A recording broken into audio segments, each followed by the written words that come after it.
semuanya, hari ini kita akan belajar mengenai kita ketahui bahwasanya Indonesia adalah negara dengan jumlah muslim terbesar di dunia. Lebih dari 230 juta penduduk muslim yang ada di Indonesia.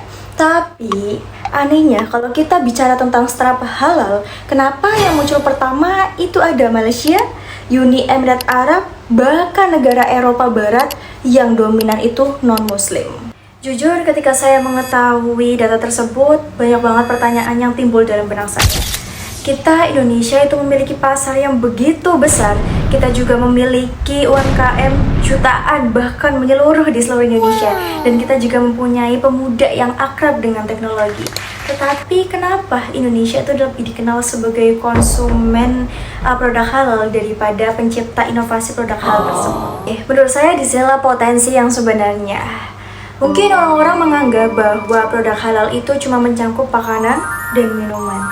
Tetapi produk halal itu sekarang jauh lebih luas, bisa mencangkup kosmetik, fashion, investasi, bahkan pariwisata, dan lain sebagainya.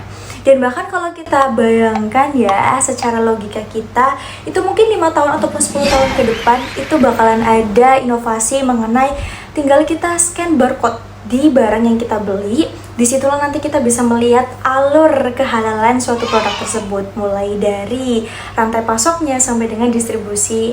Jadi bukan hanya sekedar menjual produk, tetapi kita juga membuat teknologi lebih transparan sehingga konsumen juga jauh lebih percaya dengan produk halal tersebut. Peluang yang besar, tantangan juga pasti besar. Tantangan yang pertama yang pasti itu susahnya sertifikasi halal.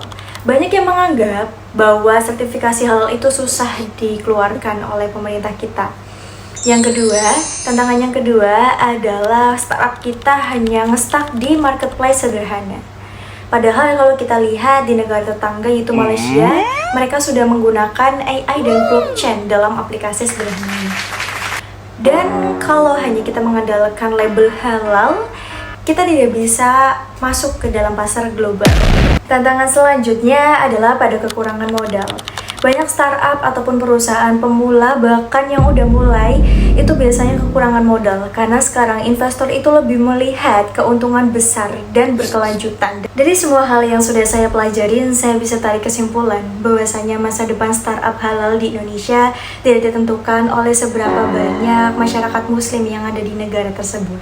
Tetapi keberanian calon pengusaha ataupun calon startup itu untuk keberanian berinovasi, keberanian untuk mengelola teknologi, dan keberanian untuk mencari solusi yang benar-benar dibutuhkan oleh masyarakat. Karena pada akhirnya dunia itu tidak membutuhkan lebih banyak label halal, tapi membutuhkan lebih banyak inovasi halal.